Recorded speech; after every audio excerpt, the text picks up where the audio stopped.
MRR news కి స్వాగతం.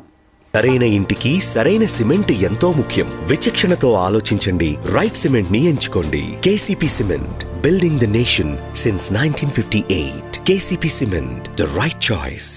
నా పేరు కుక్కుముడి ప్రసాద్. పల్నాడు జిల్లా SC ST vigilance and monitoring committee మెంబర్ని మరియు దళిత బహుజన సంక్షేమ సేవా సంఘం రాష్ట్ర అధ్యక్షుడు.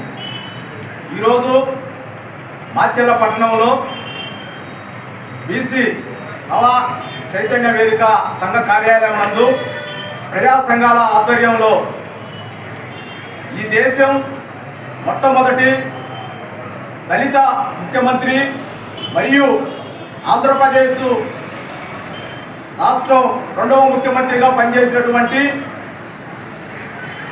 దామోదర సంజీవయ్య గారి 105వ జయంతి కార్యక్రమాన్ని నిర్వహించడం జరిగింది.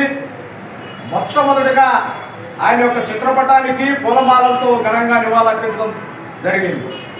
దామోదర సంజీవయ్య గారు ఈ యొక్క రాష్ట్ర ముఖ్యమంత్రిగా అందించినటువంటి సేవలు చిరస్మరణీయం, ఎప్పుడు కూడా మర్చిపోలేనివి.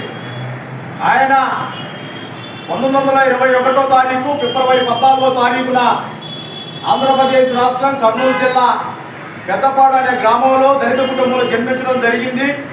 చిన్ననాటి నుండి ఉన్నత చదువులు కష్టపడి చదువుకొని పైకి వచ్చి అతి చిన్న వయసులోనే మరి 39 సంవత్సరాల వయసులోనే ముఖ్యమంత్రి పదవి చేపట్టినటువంటి ఘనత ఒక సంజీవయ్య గారికే దక్కుతుంది. మరి ఈయన మరి ఆ యొక్క ఆంధ్రప్రదేశ్ కానీ మద్రాసు కానీ కేంద్ర రాష్ట్రంలో ఉన్నటువంటి పార్లమెంట్లో కానీ అనేకమైనటువంటి పదవులు చేపట్టి ఆ పదవులకు వన్నె తెచ్చినటువంటి మహానుభావుడు సంజీవయ్య గారు. పేదలకు అవసరమైనటువంటి భూ పంపిణీ కానీ అలాగే పెన్షన్ విధానం కానీ కార్మిక చట్టాల మీద కానీ అనేకమైనటువంటి పథకాలను ప్రవేశపెట్టి ప్రజల యొక్క మన్ననలు పొందినటువంటి మహానుభావుడు సంజీవయ్య గారు.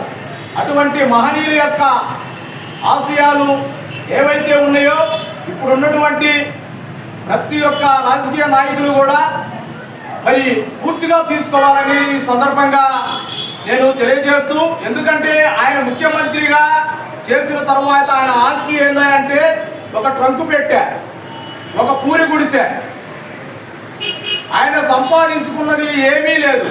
అలాంటి మహానుభావుడు పేదల పట్ల మరి సర్వస్వాన్ని జీవితాన్ని అంకితం చేసి సేవలంచినటువంటి గొప్ప రాజకీయ నాయకుడు దామోదర సంజీవయ్య గారు. అలాంటి మహానుభావుల ఆశయాలను ఆయన యొక్క జీవిత చరిత్రను యువత స్ఫూర్తిగా తీసుకోవాలని ఈ సందర్భంగా నేను తెలియజేస్తూ